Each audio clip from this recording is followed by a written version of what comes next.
broad. Marble Murrelet Long-Term Conservation Strategy is a product of the 1997 HCP. In 1997, they created an interim strategy that when you read the document, I think it's section 4, starts about page 42 of the HCP. The expectation that was going to be about a 5 to 7 year process. Of course, it's 2018. 2016, we saw a draft EIS release that did not have a preferred alternative. And then in 2018, we had the revised draft EIS released to the public for review. So alternative H is what's being discussed and referred to as the preferred alternative. What it does do is protects all existing long-term forest cover of 567,000 acres, or about 40% of the land base. Creates 29 special habitat areas that are intended to have no human interaction. There is a little bit of disconnect between what's been publicly said, like at the solutions table that Rod referenced, what's in the revised draft EIS, and what's in the actual amendment application document. But the intent is these blocks are going to be large, essentially non-touch areas. It's going to add an additional long-term forest cover, which long-term forest cover is basically areas that will not see variable retention or clear-cut type harvest, so it will always be in a mature state of forest cover. Adds 43,000 acres. That's about 10,000 more than the current interim strategy, or the Alt A, which is kind of the no action alternative.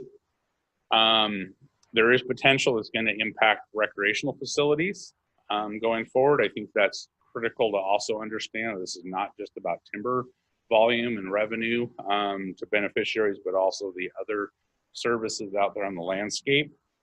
And it's our position that they incorrectly apply the P-stage values inconsistently with what the 2008 science team report states, and overstates the amount of habitat on DNR trust lands. And a lot of that is because they rely on the belief that there's what we refer to as legacy trees, or big, large trees that survived the original harvest of the old growth, or sometimes survived the original harvest of the second growth, because some of these stands out on the landscape are third generation stands. That happened depending on who the previous landowner was, and is very site specific. Lots of land did not have legacy trees survive the first or the last harvest process. So what does it not do? As Rod highlighted, doesn't evaluate or disclose the economic impacts to beneficiaries, especially at the junior taxing district level. It does not clearly identify the ability and procedures to manage non-habitat stands with access limitations. So islands, so if you've got, you know, a corner that's not protected, but it's surrounded by protected habitat, and I'll use that in air quotes. It's not very clear on that. It looks like you have to have consultation with Fish and Wildlife Service. And I have experience with the lack of desire to have those consultations in various DNR landscapes related to spotted owls. So, and it doesn't address any of the other likely factors impacting the health of marble murrelet populations beyond nesting habitat, such as what's going on in the oceans, because this is a bird that spends 95% of its life at sea. So what does a murrelet need? It needs a tree large enough and old enough to produce a 7-inch diameter limb, so pretty big, or a platform. They got to be at least about 40 feet off the ground. A bird that flies very fast, very short stubby wings, so it has to do stall landings and drop takeoffs. And it also needs a large canopy above for protection from rain and from predators. That was, as you see there, a very nice tree that I found on the edge of a plantation that helped. Much easier to get that than trying to grab a picture from inside the stand. So it also needs a broken canopy. So this flying at high rates of speed, you need somehow to get into the stand. And so that allows you to access it. These are typical of old growth stands and non-managed forests. And you'll see there in that picture, you'll see it is a smaller hemlock. It's probably about 28 to 32 inches, but it's got mistletoe, and you'll see kind of a platform little area there. Those are kind of the types of things that we're looking for. So special habitat areas, in case you haven't been reading the materials yet, alternatives C and D define them in table S 3.3 of the RDEIS as discrete areas of marbled murrelet habitat and adjacent security forest within which active management and other land uses are restricted. Alternative E and H have a similar description, but the intent is to exclude human interaction influences on these areas, thus reducing revenue to trust beneficiaries now and into the future.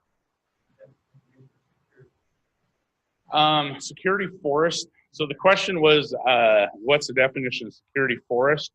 Security forest is a new definition that came out in the revised draft EIS that is stands that are closed canopy, at least 80 feet tall, that are non-habitat.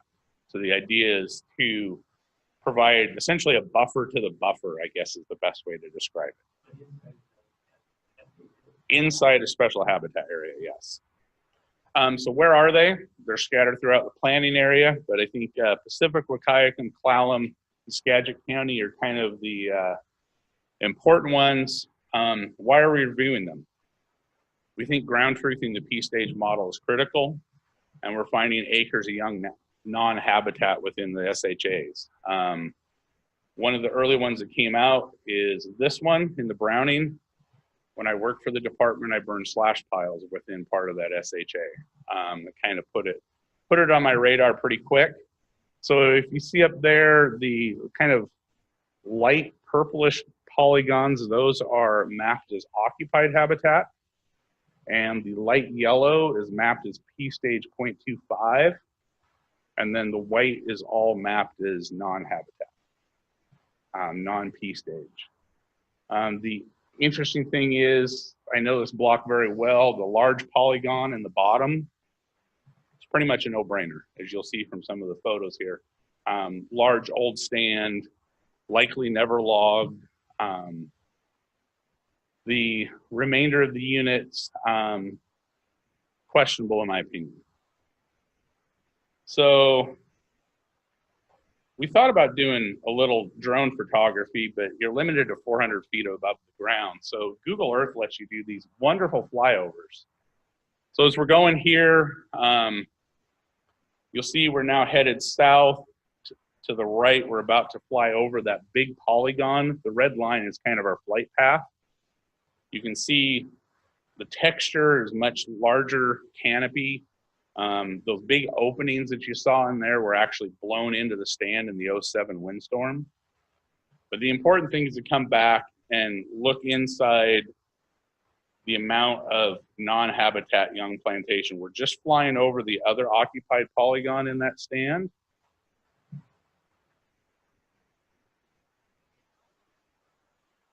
But you'll see that a large percentage of that SHA is young plantations under about 20, 22 years old. So what does it look like on the ground? Hard to see that lower left corner picture there is looking across Trap Creek. If you know the area to the south, that is looking into that large polygon of occupied and 0.25 habitat. One thing to note, the younger plantation, you'll see that very hard timber edge is actually non-DNR ownership in the middle of the SHA.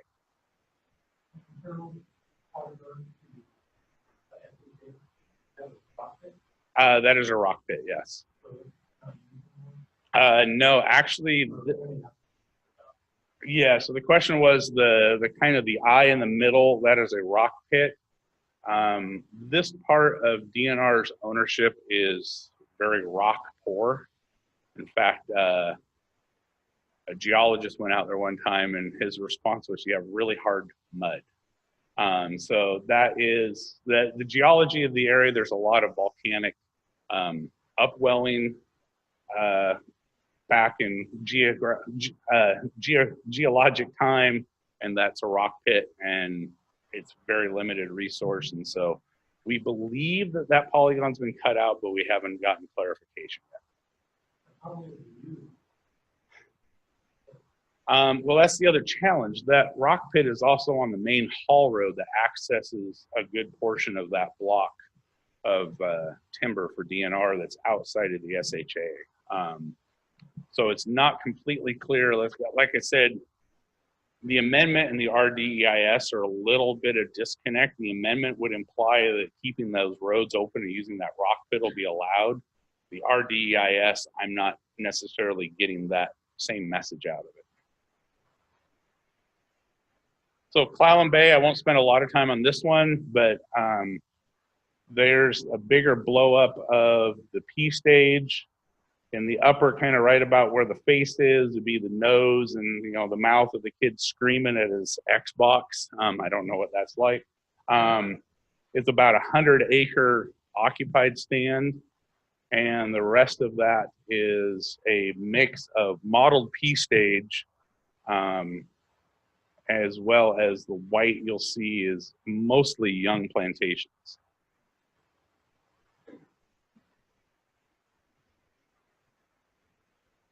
We'll do just a part flyover of this one, the white one. I tried to shorten these videos so that they wouldn't be quite so long to sit through. And the Browning one worked, but my software to shorten the other two have been a little challenging.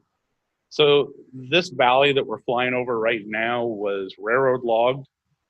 It was pretty much all downhill yarded down to that's Clallam River in the bottom. But you'll see within the purple polygon as we go by that there are portions of younger stands included, some of which I don't think looking at what's on the ground necessarily tracks with what the polygons are for P stage.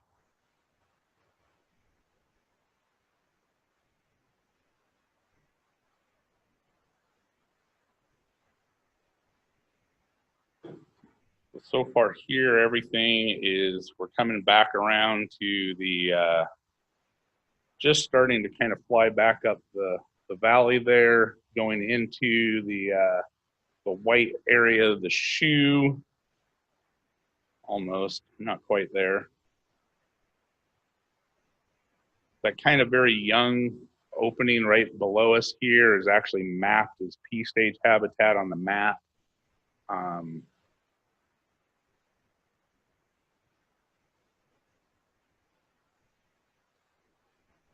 So now we're looking over the white part of the high tops.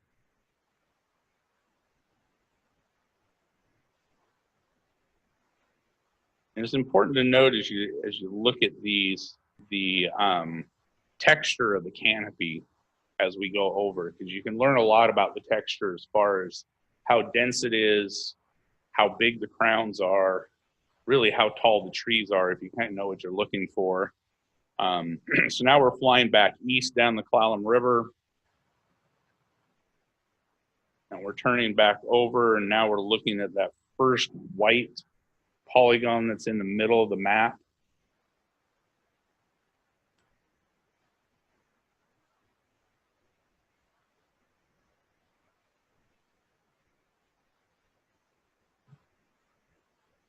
Then I will note that when I was out there driving around, this landscape for it was a Monday afternoon at about 3 o'clock in the afternoon gets an amazing amount of foot and recreational traffic. I was dodging pickup trucks of people out hunting and people out just enjoying life on their ATVs and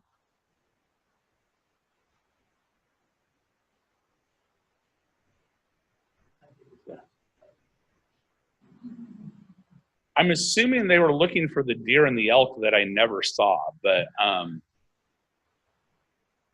so we come around, you can see some old legacy roads in there, those linear pieces like right in the lower left corner is an old road that used to access Highway 112. It's now blocked and overgrown.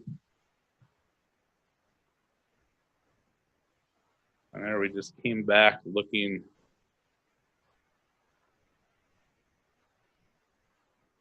So what does this look like on the ground?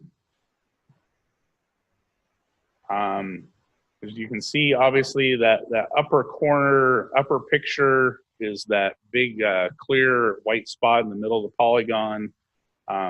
What I found were a lot of tall, clean trees, what we refer to as short crowns, so not big, long crowns with lots of live limbs, but short crowns with lots of dead limbs below them, which means as you open up the stand, they don't necessarily, they don't get bigger. Did find in a few spots kind of more of what we were looking for. There's a little bit more mistletoe influence out in these stands, but still pretty dense, a lot of them with not a lot of openings. So radar, now we've moved down into Southwest Washington, again, down in Pacific County. So this is called the Radar Bear South SHA, and what you're looking at right in the very inside that polygon on the right-hand side of the image is an actual occupied stand, and part of that stand is proposed to be transferred through the encumbered lands process. Will be on the board agenda on December 4th. So we're going to do a quick fly through on this one. I think this one's important. Keep in mind, if you really look at the texture of that canopy, so that's kind of what, you know, a known occupied site looks like. And the importance for showing these is to really highlight the amount of young plantations, non-habitat, that's located in these SHAs going forward that will have an impact on beneficiaries. And you'll notice this one on the left, the purple lower right corner of the picture, occupied. The remainder is mostly white, non-habitat, a few small polygons of P stage 0.25. I've walked through part of that yellow polygon right in the middle. I'm still kind of looking for the habitat structures that we would expect to see with that.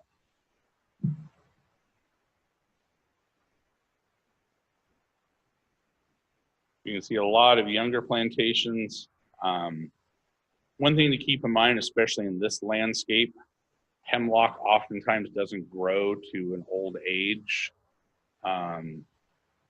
Just south of here is the Nature Conservancy's Ellsworth Preserve, in which they are doing a lot of actual stand manipulation to enhance marble murrelet habitat. The solutions table took a field trip there. Those stands have the big legacy tree structure that you're looking for if you're going to do a habitat enhancement. They've actually been going into some of their stands, commercially thinning them in order to enhance habitat, to accelerate it quicker, to try to add additional habitat to the landscape.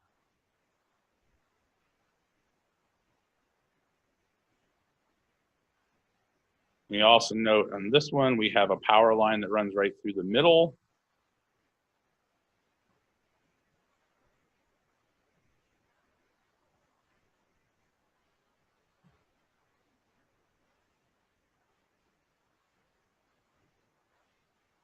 So pretty much this polygon, you can see there's been a lot of active management.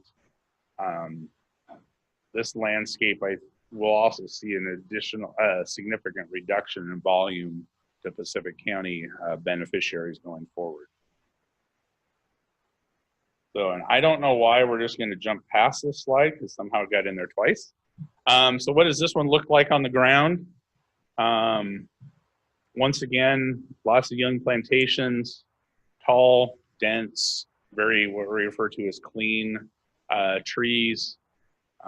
Even the older stands, you know, when I say older, 70, 80 years old, very short crowns, tall, small limbs. You know, it's important. I actually found a 1947 aerial photo of this area, and the entire area was pretty much logged and burned in 1947. Those little anomalies that you see in the upper left corner of the polygon are lakes. And the 1947 aerial photo, most of the lakes didn't exist. I think one of them was kind of a swamp. So they're, I think one of them is man-made. I think the rest of them probably just some type of process created them on the landscape. So why does this matter to you? I think we've been talking about it.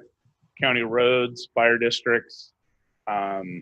Just for example, that tender up there in the upper right corner, I believe that was about $475,000, brand new. Built by an outfit down in the southeast part of the United States. Schools, and of course in the lower right corner. Like the jewel. Yes. The best library up there. And it was the library paid for by a $100 donation. Yeah. So for those of you that are on the online there, that lower right corner is the Timberland Regional Library in Chehalis, and of course the Chehalis Middle School. It's important, you know, impacts the revenue, the beneficiaries, impacts the volume, impact to jobs, you know, and it's the jobs question is a big piece because one thing that's not really being clearly analyzed in the revised draft EIS is while we may see a volume decrease in Pacific County or Wahkiakum County has no mills, we're also not addressing potential impacts to the milling infrastructure in Lewis County that survives off of a lot of volume that flows into it out of Pacific, Cowlitz, Wahkiakum, somewhat Grays Harbor, some of those other counties. So that's important. I think there's also a big question about potential impacts to DNR's economic viability. For those of you who've been digging through or looking at the draft financial analysis for the sustainable harvest calculation that was released as part of the economic analysis, shows a pretty big dip out there. A dip that I question whether or not there's actually enough revenue coming into the department to continue to fund it going forward. And then there are questions about the impacts to the marble murrelet population. You know, what are we, you know, what are those impacts? You know, and it does matter. A lot of these polygons, there's areas in it that, you know, you walk through and it passes the silly green test to make sense to move forward and protect those areas. But there's also a lot of areas that you see in white that are non-habitat that we're setting aside going forward. So.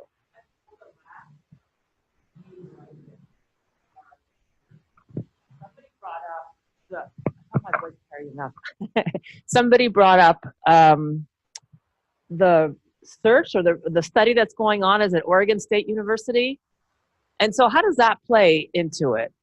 The research that's going on there about that they're noticing, you know, they put collars around 50 or 60 birds, that the birds are for the most part staying out in the ocean, that they're getting most of their food from the ocean. How does that play into all of this? So what you're referring to is a study being done by Oregon State University. I think we're into year 2. The results have not been fully published yet of the study. In fact, I'm not sure how many years the study's planned for. But what they did do is radio collar a number of birds. I want to say it's in the 60-ish range.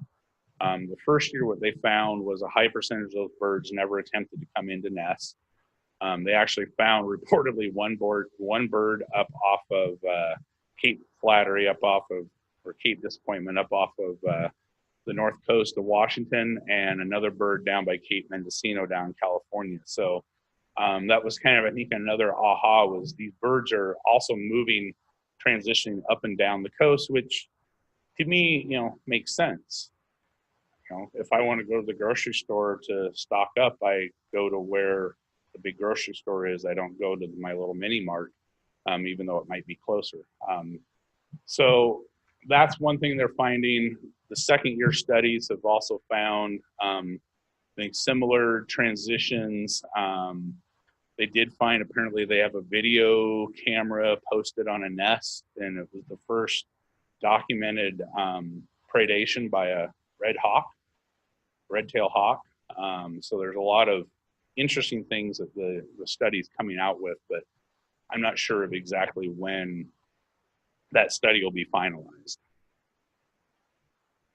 Yes.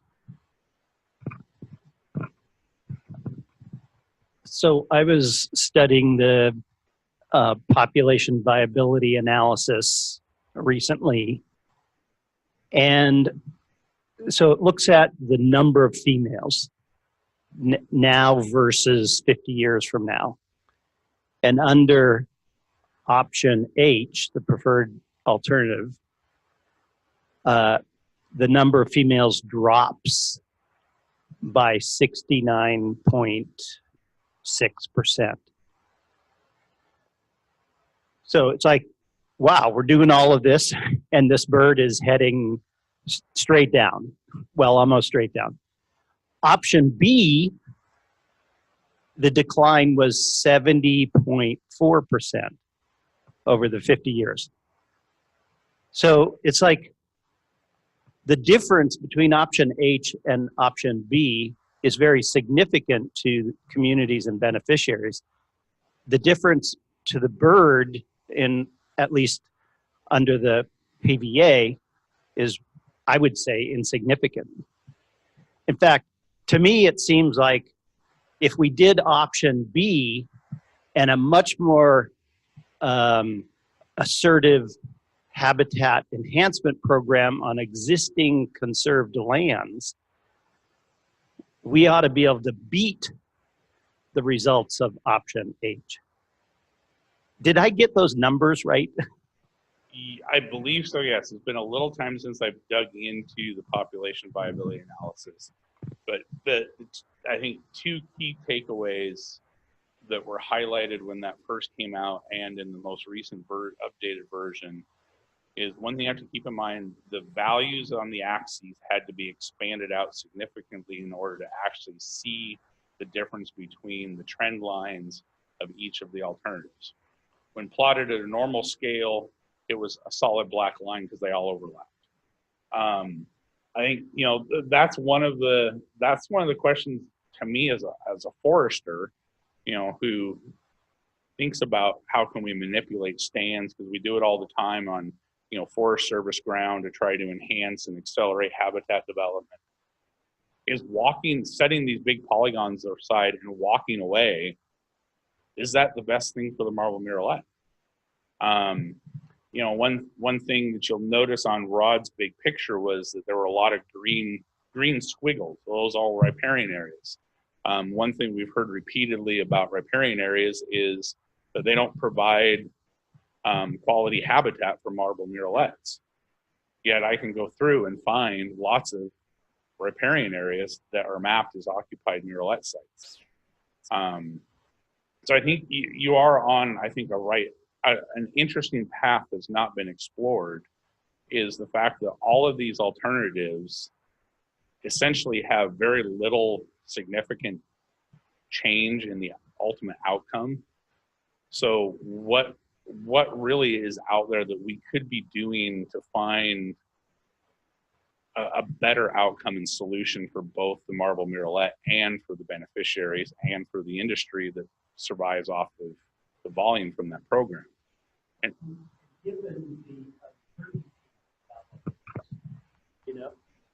given the uncertainty about all of this, uncertainty about what's really affecting the bird and all that kind of stuff, and we don't know a lot about recovery, to me it seems like we ought to, and there may be other problems with this, but the adaptive management plan concept to me makes a lot of sense. So we say, let's go with option B in terms of the set aside of land, but then let's try various things and measure the results and see if we can't learn from this.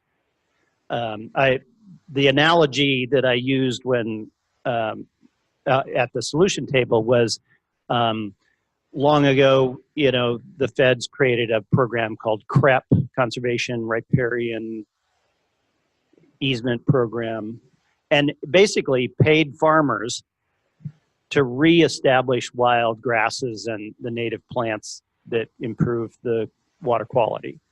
And they very quickly figured out how to do that. They figured out how to actually grow the seed. They figured out you have to burn it every 5 years, things like that. So to me, it seems like charging a group of people to figure out how to reverse that downward trend or improve it, not, at least improve the results compared to 69 to 70% makes a whole lot of sense. And I would concur, and I think that, that's important. One argument that I think that we would hear that I've heard before is that because the marble murrelet has site fidelity to its nesting grounds, that going out and trying to enhance these areas it's not currently using. Now, of course, that contradicts the idea of growing more habitat, which I'm also trained as an engineer first, and so for me, 2 + 2 always equals 4. So trying to rationalize this, walking away is better than doing enhancement for a bird that always comes back to the same place, but we don't know if, it's a challenging conversation for me to try to rationalize out. But to me, it seems like it makes sense. The other argument that we've heard is that because of that site fidelity, it's not like the northern spotted owl, where you can go out and create more habitat and move habitat around the landscape because the owls will move to where that new habitat's at. Of course, I would argue that we're not sure how that's really played out either, because they forgot to take into account this thing called the barred owl. So that the population viability analysis, if you look at it, there's the risk assessment and the enhancement assessment. The enhancement was just changing the variable of the success of reproduction, but it doesn't address what might need to be done to change that variable. The assumption is more habitat, more condos, but if you don't have more safeways, what good are the more condos? And so I think that's where I really think this whole process tends to fall down in this analysis. So I'm going to, let me check really quick, make sure there's no questions. If there's any questions from the group, and then I'm going to turn it over to Heath for kind of finishing things up on kind of what's the next.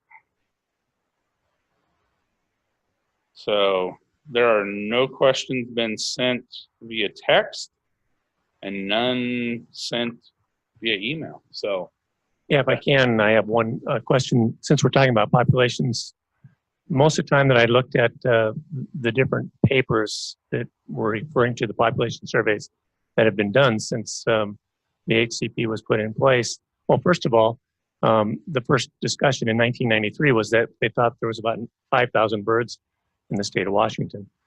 When the HCP, the first discussion about population of murrelets in Washington said approximately 5,500 birds. Then we went out and started trying to find them.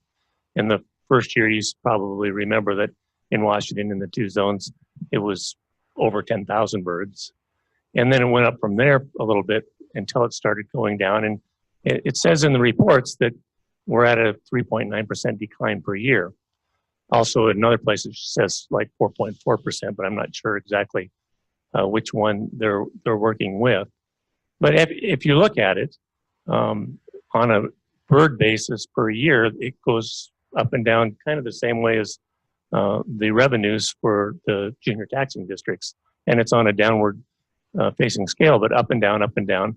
And oh, by the way, just recently, in I think it was 2011-12, they actually were up pretty good, 7,000 to 10,000 birds again in Washington.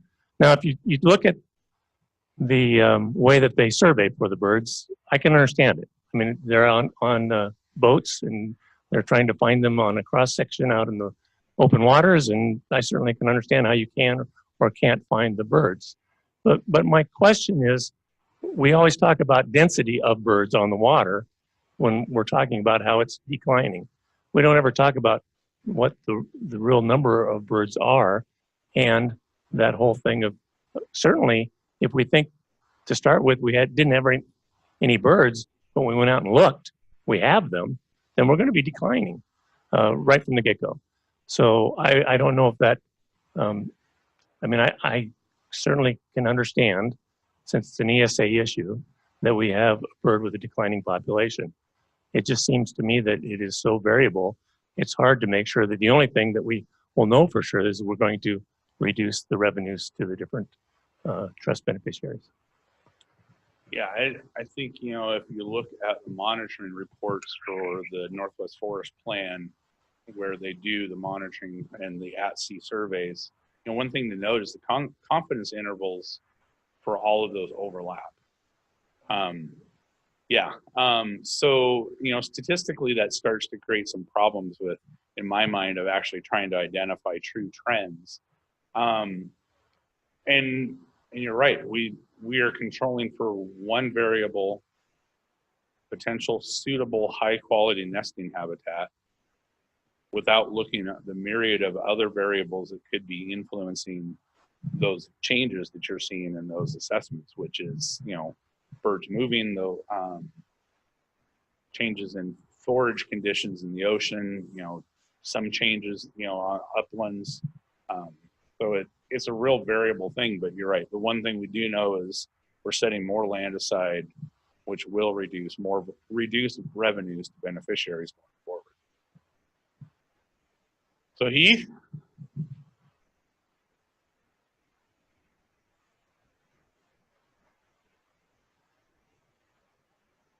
All right, thank you. I'm going to, well, you had, I think a good run through of some important disciplines like economics and law and engineering and forestry. I practice in political science too much, unfortunately. I'm going to talk a little bit about where we're at kind of politically on this issue, how it's been brought into the legislature over the last year or so.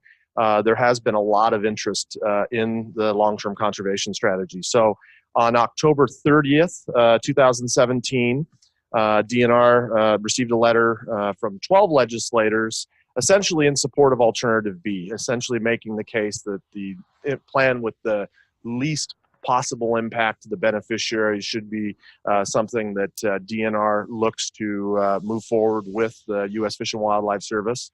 That was a cross-section of legislators from across the state, but certainly heavier to the districts that would be most impacted, including the 19th District in Southwest Washington, the 24th District on the Olympic Peninsula, and the Lewis County, so forth, a lot of those legislators.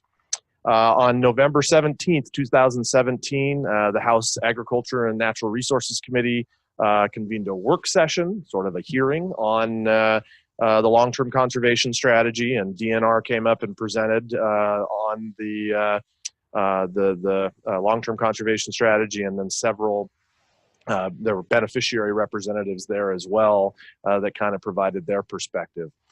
During the 2018 legislative session, I joke sometimes that it was a very marbled murrelet-focused session, surprisingly, a small bird. We had two bills specifically introduced related to the long-term conservation strategy. One, House Bill 2285, which was primed by Representative Chapman, and the other one, House Bill 2300, which was sponsored by Representative Walsh. Both received about, and cumulatively probably were in front of legislative committees 6 or 7 times as they worked their way through the process. Of course, we'll talk a little bit about House Bill 2285. That was the bill that was actually enacted into law this last session. But, the opportunity that we had was we were in front of committees that you're not always in front of on an issue like this. We were in front of the Capital Budget Committee. We were in front of Economic Development Committees. So it was outside Ways and Means Committee. We were outside of the normal kind of ag and natural resources, which I think was a great opportunity to work with legislators who might not be incredibly familiar with the marble murrelet or this issue, or DNR timber for that matter. On February 12th, there was about an hour and a half debate on the House floor on the House passage of House Bill 2285. I guess I'd underscore the rarity of that happening on any natural resource issue, let alone one as, you know, I guess, minute as a, you know, long-term conservation strategy for the marbled murrelet. But you know, if you watched that debate, it was there were, you know, a lot of legislators who could understand this issue, and not only, you know, it did boil down into a little bit of a traditional debate about setting aside habitat for species and versus humans, which is bound to happen. But I think there was a heavy focus here on we need to know what the impact of this plan is, and we need to be able to have, you know, be able to benchmark that and compare it to, which I think was useful, and I think will play into things as we move forward. As we move through the session, we're working with legislators to try to figure out what's the role for the legislature to play here. I mean, ultimately, DNR is the land manager.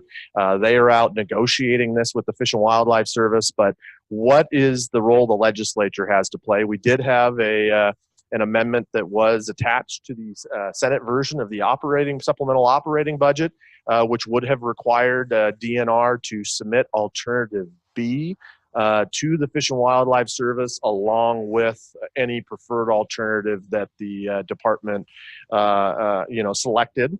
That language was opposed by DNR, so it ultimately didn't move forward. What did was the language here you can see on the screen, which was heavily negotiated, which is Latin for like milk toast, as I like to call it at times here, language that ended up in the supplemental operating budget, which in my view simply reaffirmed DNR's fiduciary obligation.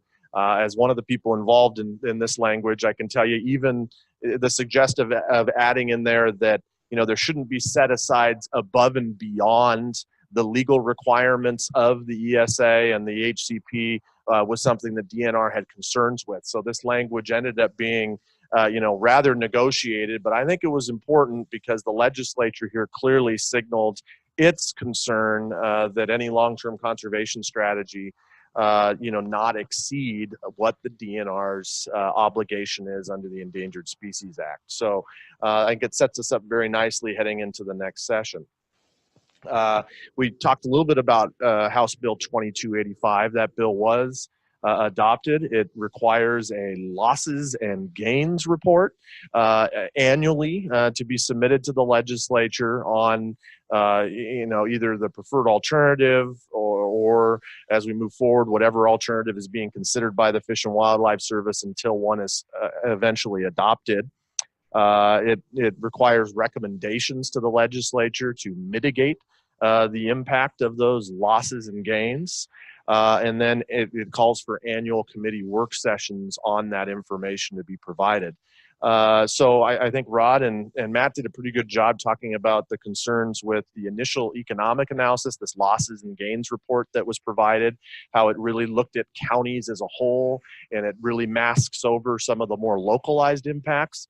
The other thing that happened here, if you, I think Rod did a good job of putting up the chart showing no matter how you look at this, we're losing net acres in terms of what's going to be managed. I think any common person would go, well, we understand there's going to be a reduction in revenue. We get it. Just, you know, doctor, tell me what I need to know and I'll try to deal with it. What this, the initial losses and gains report did was paint a pretty rosy picture in decade one by, you know, I don't know exactly why, but the way the harvest was scheduled that you'd look at it and you'd go, wow, you take 10,000 acres offline and actually we're going to go up in revenue in a lot of these places. The report noted that there would be reductions in future decades, but it did not provide information on what those would be. So I think when the legislature comes in back in 2019, I think this is going to be a significant issue, which is what are the true impacts of this plan going to be? And those of you who are junior taxing districts, I think your voices are going to be really important to make it known that we need any losses and gains report to consider what the impacts are at that kind of a localized level, because right now that is not being done, and we've already talked about that. So that's what I see moving forward there. The other piece that is still hanging out there is back from 2012, the Encumbered Land Steering Committee, which was set up by House Bill 2329 back then. Those meetings have continued. That effort was focused primarily on Pacific, Wahkiakum, and Skamania counties, where due to the way the interim strategy had laid on those counties and the way that the spotted owl conservation had laid down on Skamania County, was trying to come up with options for mitigating the impacts there. And so that report is set to come to the legislature in December, and we very well might see some very large trust land transfer proposals to try to swap land bases around, which is never easy to do, and it affects certain beneficiaries as you try to move common school trusts to then be county trust lands and so forth. So a lot to play out there. This has also gotten some congressional attention. Congresswoman Jamie Herrera Butler, who represents Southwest Washington, has written multiple letters to the Fish and Wildlife Service and DNR, Board of Natural Resources, on expressing her concern with the long-term conservation strategy, in particular the impacts to Southwest Washington.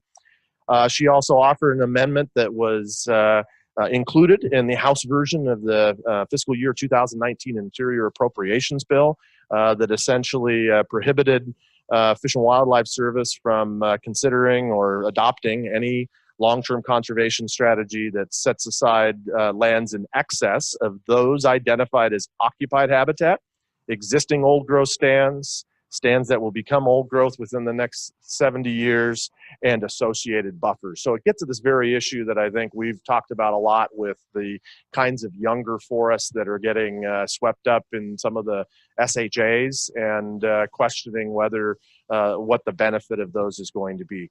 If you haven't figured this out, Congress is not exactly functional, so I don't expect this language to make it into a final appropriations bill for the interior agencies, which are currently running under something we call a continuing resolution and haven't had their final appropriations bills adopted. But I don't see this language ultimately being included, but I think it's a sign of the interest that's there. Finally, I think it's kind of our wrap-up screen. You're here, you care, thank you. Those of you on line, thank you.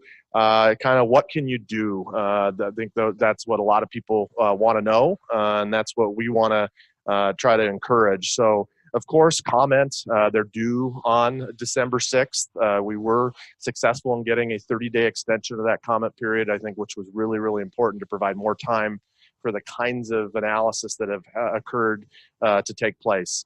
At the back of the table, as well as Matt emailed out before this event, a couple documents that we think might be helpful to you. One is kind of a one-page backgrounder on the Marble Murrelet long-term conservation strategy process, what's at stake, so forth. So you can get that in the back. There also are some key points that you could include in your comments. That I think some of the things that we have gone over today that I think is important to get into your comments. I'd say when we talked about this, a continued focus on the economic and revenue analysis with DNR and the Fish and Wildlife Service, and specifically requesting that DNR provide an impact analysis specific to your public entity, whether you're a junior taxing district or a county or other entities that's critical. I think engagement with the Board of Natural Resources is really important. That is the body that will ultimately make a decision. Both when Fish and Wildlife Service comes back with something, that is the body that is charged with determining whether it's in the best interests of the trust to select a long-term conservation strategy. So I think engagement with those board members, who most of them are there representing beneficiaries. So, coming at it from that angle is really important. I do expect this issue to, again, get attention in the 2019 legislative session. If we're looking to mitigate impacts to beneficiaries, including junior taxing districts, if we don't get that information, I think the legislature is going to get pretty concerned about that, and they are going to want DNR to provide that information, because I don't know how they can set up a program to mitigate impacts without knowing what those impacts are. So I would expect that will be a focus here. And then finally, I guess it's just kind of keeping up to date in what's going on. We've tried to do that through the Washington Community Schools Network, also Healthy Forests, Healthy Communities, which is kind of a grassroots,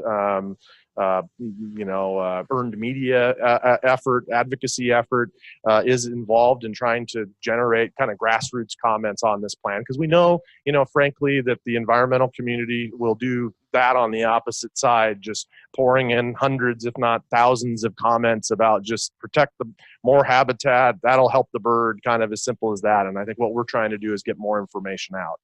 So that's kind of what you can do. And I guess I'd say this is always evolving. Today, a decision came out of the Supreme Court, United States Supreme Court, I think that could be impactful moving forward on endangered species. It had to do with the designation of critical habitat for an owl in the south, or a frog in the south. And the Supreme Court unanimously ruled, expressing some real concerns about the designation of unoccupied habitat that couldn't be occupied under critical habitat. Now, critical habitat is a different process than an HCP, but I still think there's a lot evolving in this area that could change. So that's kind of what I had. Matt or Rod, are there any other questions or comments?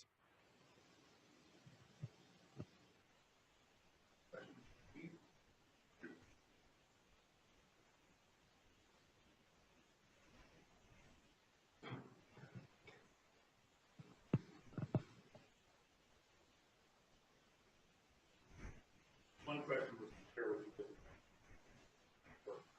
Okay.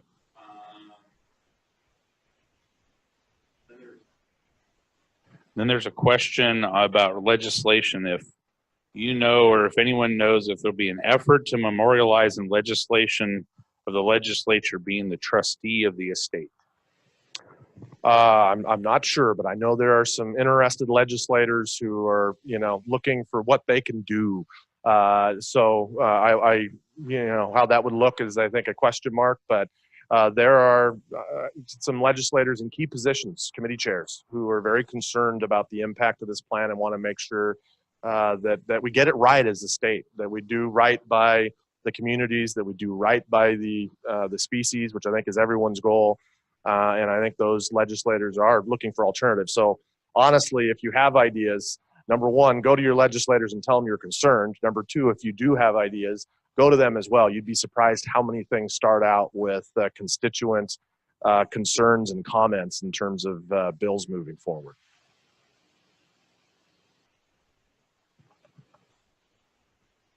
Got it. You may have said this, but I don't know if I remember that you did, but can you give us an idea what the solutions table timeline is now?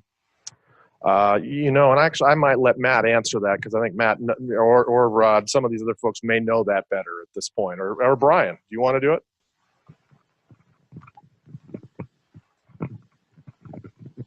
Yeah, I thought I was signing up for a 1-year stint, but it's longer than that. I represent the School Directors Association on the solutions table. I think and to be, it is both the solutions table that was envisioned by the commissioner as a way to try to explore some ideas that are beneficial to the beneficiaries, to the bird, and to the communities. But it is also the advisory committee under House Bill 2285. That's the one that carries forward longer than what I thought it was going to be. But so far, I think the tone of the group is still working together. I'm still skeptical a bit about what we might be able to achieve, but at least I've been able to tee up this idea that habitat enhancement on existing conservation land is an important thing to explore. At the last in-person meeting, we spent quite a bit of time on that. There was a federal fish and wildlife guy there who's been working on the TNC, what's the name of that? Ellsworth property. And he talked about the okay, you build some really cool nesting sites for this bird, you're going to have to somehow recruit the bird to come there. I envisioned that if habitat was the limiting factor, you'd have a bunch of birds with a big egg in them, you know, with their legs crossed, holding it in, flying around looking for a site to land in. But apparently that's not the case. But I think that's part of the unknown. Well, if we develop some premium nesting sites along the path that birds are already taking to existing nesting sites, you know, maybe they'll take the closest one. I don't know. So there's that spirit of exploring creative ideas that I think is positive for the solutions table. But you know, there's just some fundamentally different interests among the parties.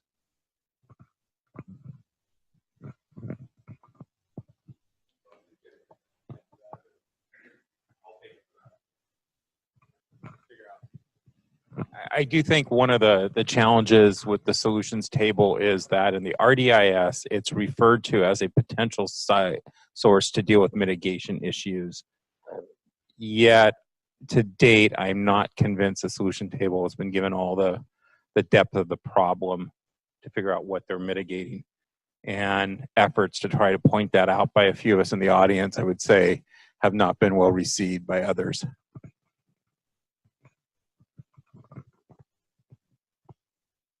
I'll answer from back here so we don't get any microphones, dueling microphones. I'd say I'd second that of sitting in the audience. My perception is that the group is still, you bring any group together that has very diverse opinions, positions are coming from, it takes a very long time to build trust to move that group forward. They've had, what, 4 in-person meetings starting back in about June or so. So I think they're still very early in just the building the group dynamic still. I don't sense that they've really characterized and framed what the problem is they're solving for. A lot of that I think is due to because a lot of this data is lacking about economic impacts, especially to finite areas and finite taxing districts, and what that looks like. So I'm optimistic that it'll play out. I don't think that the timelines of House Bill 2285 or the timelines that Brian thought he was signing up for in the other vision for the group, I think are probably are unrealistic to come up with a substantive and useful solution or group of solutions moving forward. I think one of the things that I did hear that I think is, insightful in the whole thing was that some of the environmental representatives very much didn't understand why, there wouldn't be some sort of thinning in some of these intermediate, what I'll call intermediate age stands to try to accelerate them into have more old growth characteristics, and finding out that these SHAs are completely no touch, not only to forestry, but other activities, I think was a pretty stark realization for some of them. But it really does, as we move forward in this process and we see these SHAs, this idea of security forests, if you wanted to take that as far as you could call the need for security forests being hundreds of miles around an occupied site. And at some point you've got to get to some ability to focus on producing additional old growth habitat, and then figuring out what is really needed in terms of buffers. So I guess, Matt, I'll turn it over to you to close us and see if there's any other questions that have come in.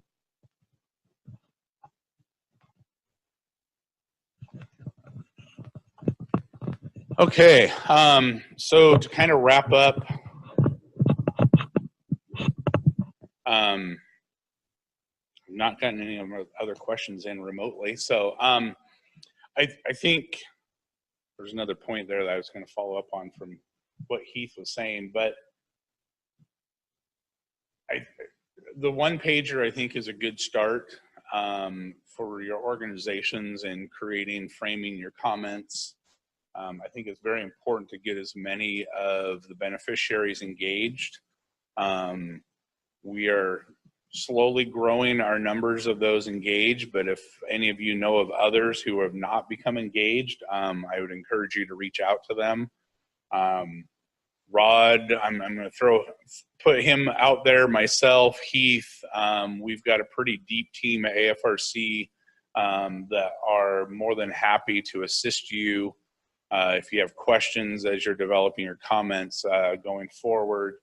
Like I said, you know, when it gets to the point that both Rod and I can quote pages and we see questions pop up, and you know, we're running through the Rolodex visually in our heads of which page it is in the HCP or which chart it was that we saw 4 years ago in a document produced.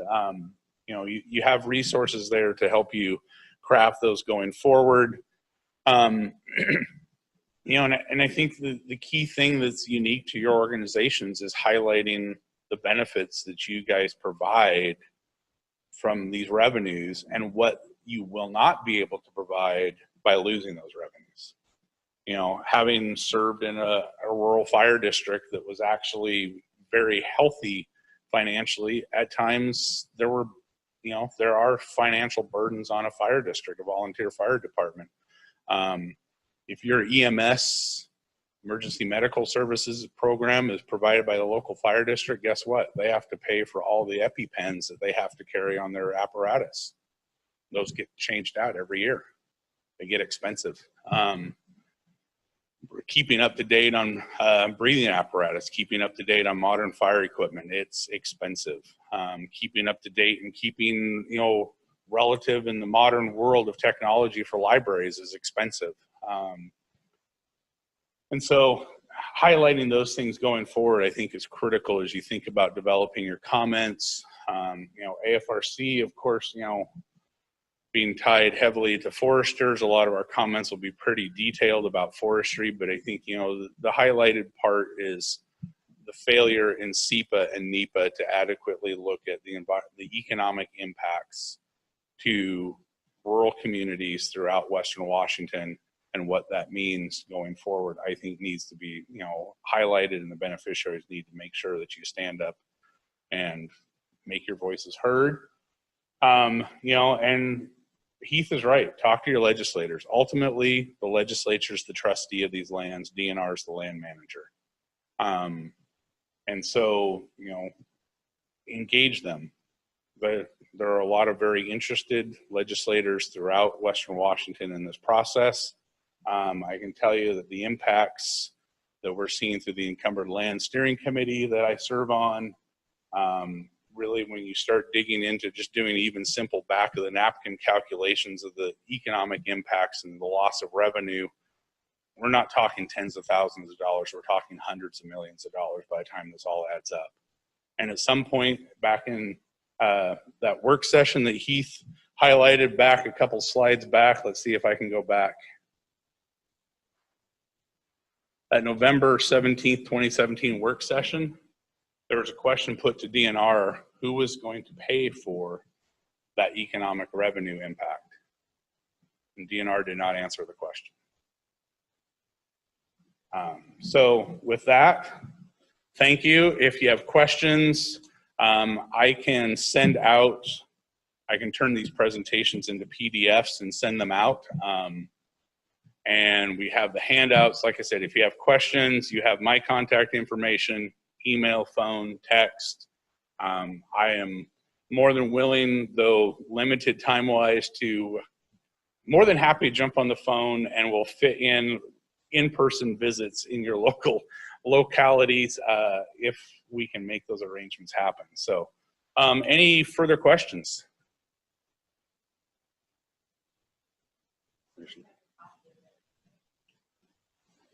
Yes, I will. And the other thing is, now this is the first time we've used this venue, we've used this format.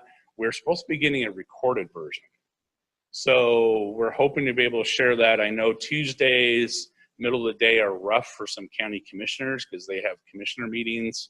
I know a couple of them are having budget meetings today. And so we're hoping to be able to share this with them at, you know, between now and December 6th, because they were unable to attend because of their commission meeting. So, by the way, I wanted to know that